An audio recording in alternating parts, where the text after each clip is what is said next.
this week. Yep, tomorrow. This week, yeah. Their Spring Arbor Road location. Join us. They're always a good time. County National Bank, great community partner. Absolutely. It's the it's a building that's it's been unmarked for a few years, but County National's been using it as a back office. But it's now going to be a branch. Yeah. Yep, near Polly's on Spring Arbor Road. And then Tim, you got another ribbon cutting on Friday too. We do. That's over off of Wildwood Ave at the Psychological Center. So we're going to come back to back Thursday and Friday. And you're right. It's fun to get back into these ribbon cuttings and celebrate with the folks and share their joy of introductions of new facilities. And it looks like you sent those giant scissors to the sharpener because they seem to be working. You notice that. Yes. No more holding with somebody with the little scissors. You're actually using right. giant We scissors. We upgraded our game. I'm glad you noticed. You have to be careful though. You cut yourself. Oh, great. They're the real deal. Yeah. So Mindy, I always asked, why don't you have giant scissors that cut? And she always said, well, it's a liability issue. So you apparently have made arrangements with the insurance company. Yeah. Yep. We can't run with them, but otherwise we're okay to use right. it. Yeah. We've got election year, so you guys get involved in the elections. How? Yeah, we our political action committee gets involved. We do some interviews with those candidates. That's usually after the primary, so that'll come here after August. Okay. And then ask them all the same questions, interview them, and then the PAC sits down and really talks about what candidates might be best for business and commerce world. And sometimes it's just informational. We'll send that information out to our community. Sometimes we endorse a candidate, either financially or just with our public endorsement. So the PAC is gearing up for this season, and it's a very interesting year, as many of us at least realize and see that with the new district lines being drawn. We've changed Jackson County, with Senator Shirkey, and we've had Alexander and Leitner really represent Jackson.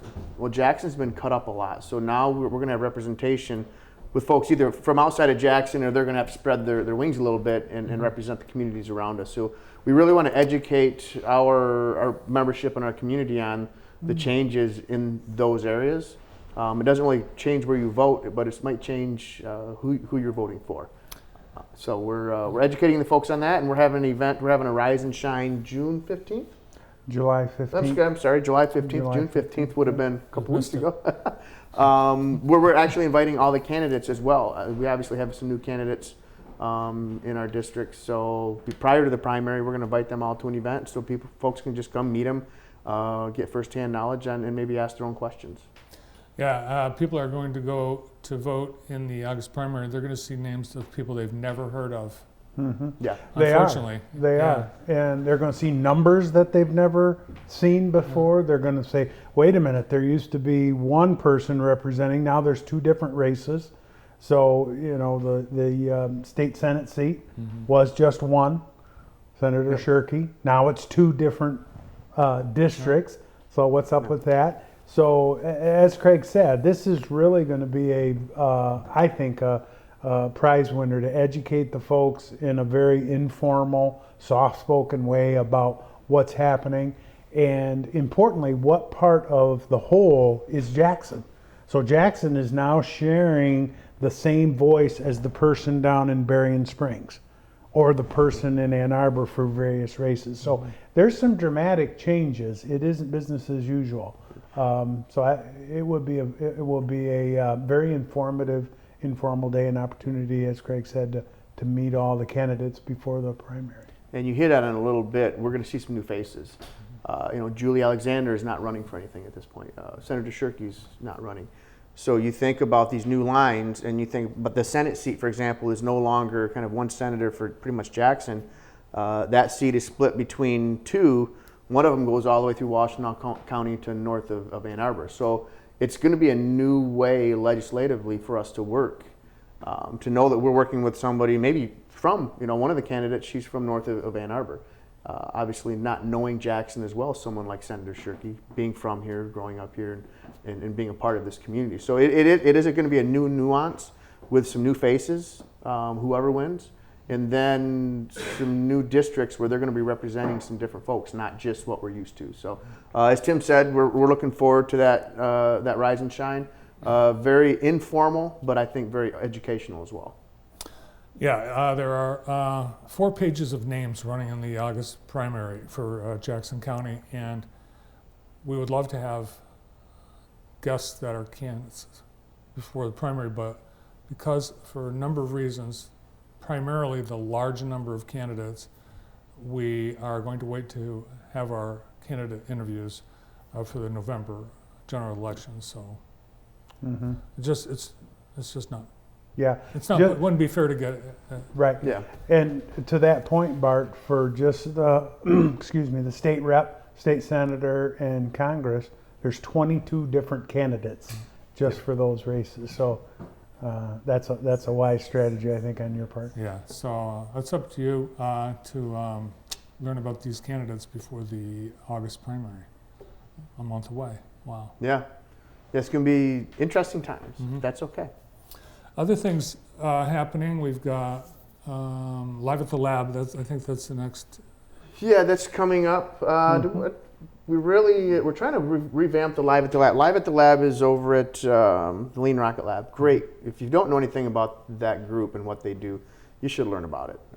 As you know, they do a ton for our community, a ton for our manufacturing, and bringing technology into Jackson and incubator to help grow some smaller companies that have great ideas into hopefully bigger companies based in Jackson with more employees and things like that. So great community over there at the lab. So we've created Live at the Lab with 106.9, the radio station out of Spring Arbor University, once a month on Fridays. It is free to all.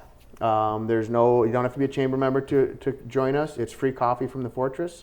The radio is going from 7 a.m. to 9 a.m.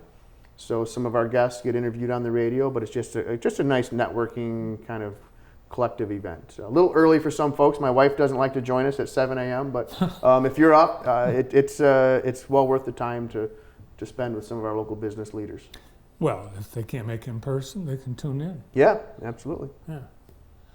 How often do you do the Live at the Lab? Is that a month? Once a month? Once a month. Oh. Yep. And then the Off the Clock, that's, I think, quarterly now, right? Mm-hmm. Yeah, we run about 4 of those a year. Our next one is going to be August 11th, right here in downtown. So we've got the new space over there at the Jackson Arts, and they've got a beautiful patio that we're going to introduce the community to. So on August 11th, we're going to have a Off the Clock over there. Very much looking forward to help them showcase that space and utilize that patio space for chamber events. So again, continuing the process of what the chamber does best and getting out, having events, connecting people in the community. Nice. We'll test the load capacity of that rooftop patio.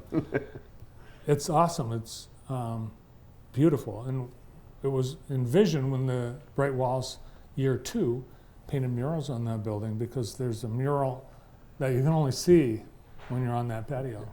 Beautiful space. Oh. Yeah, beautiful space. All right. And it's not too early to think about Expo, is it? Expo.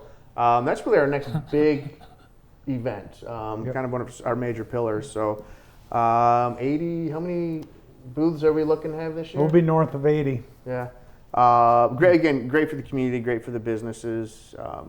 It's really a business networking and showcase, with the facilities, but certainly invite the community as well to come see those 80 plus businesses, showcasing what they do, and then just meeting everyone that's there. It's a nice several-hour event. There's a luncheon involved as well. So just in the early planning stages, but we're waiting to see what Tim comes up with. Tim always comes up with something new, some dynamic, some change. So we're kind of looking forward to see what happens when the BB in the box car finishes bouncing around. Poor Tim, he had some great things planned, but they got scuttled at the last minute due to safety issues. Yes. Yeah.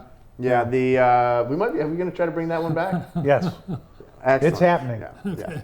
It's happening. Yeah, we had a little emergency in the beginning of the day, and we erred on the side of caution. And the fun surprise we had meant for last year's beginning, we'll had to wait till this year. Still a surprise. Yep, still a surprise. Mm-hmm. So. Are you going to have economic luncheon with that, Jacksboro this year? Yeah, we will. So we'll kick off that day with an economic luncheon, and we just confirmed last week that we're going to have one of the, dare I say, nations, and certainly one of the state's premier economists talk about it. And what better time to talk about the economy than when we're going through some of the turbulent times now with inflation and what looms ahead. So we're very pleased to have Dr. Tim Nash be presenting, and what a timely topic that's going to be.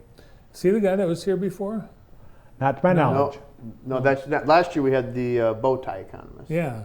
Yeah, this is someone completely new. This is the straight tie economist. Yeah. Yeah, he'll have a Windsor knot in the tie. And we should bring up too, we've got the, Tim's been working on an event for a year and a half now with Yes, the. thanks to COVID, year and a yeah. half.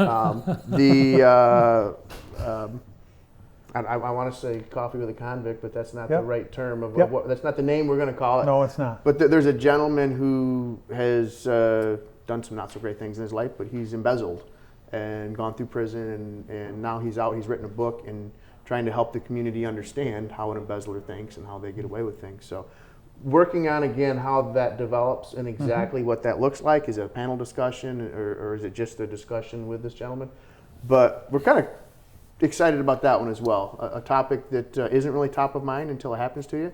But if you're in, of course, the banking or financial institutions or run a business, it's a great topic to learn about before it does happen to you. So Yeah, and it's happened right here yeah, in Yes. Jackson yep, several times. yeah. So Yeah. yeah, a lot. We have just, as usual. You know, now that we're out of COVID, we have a lot going on. So Yeah. and that's Well, before we talk about Experience Jackson. That's right. You're bringing people in. Yeah. It seems like the hotels are busy. The hotels are doing well. Truthfully, the numbers, we're back to 2019 in some areas, a little better than 2019. Depends on the weekends and the weekdays. The weekend travel is amazing in Jackson. People don't realize we fill up hotels almost every weekend. Friends, family, events, things that are happening in Jackson are showing up. And then the weekday travel, the business travel is starting to pick up as well. So Experience Jackson, we support a lot of those events in those hotels. So we're busy with our golf campaign, bringing golfers to town. Of course, we have coming up the weekend. In the same weekend, we have Gus Macker, Faster Horses, and the Hot Air Jubilee. So the, what would you call that? The Gus Jubilee Macker weekend, or Faster Gus Jubilee. But so yeah, the things are busy on the Experience Jackson side. Very proud of what Jackson is continuing to grow to be and bring more and more people here having a good time in Jackson. Yeah, it seems like the one of the events that you guys are sponsoring with us, the Ors Running Series, Yep. that seems to have grown a lot this year. Yeah, ORS is doing a great job managing that. They've really taken it to heart as far as they're running a series and putting a lot of time and effort into it. So Melissa's doing a great job running it, and we continue to want to support that and bring more people to Jackson and showcase it. There's a bike race we hope to see coming up. I hope they announce sometime soon as well. A gravel bike race. It's centered around Jackson as well. Oh, cool. So. Well, since the last Ors event was in your town, I fully expected to see you running it on Monday. But I looked and looked. No, wasn't there. My wife normally runs that one. We were up north spending some time with my father-in-law and celebrating his birthday and some other things. So All right, well, we missed it. you get a pass. Great to see you both. Thanks for coming in. As always, thanks, Bart. Great to be with you. From the Chamber of Commerce and Experience Jackson CEO for both organizations, Craig Hatch, and the Events and Community Affairs Director for the Chamber, Tim Booth. Next on the show, we've got birthdays and anniversaries, the Birthday Club after this.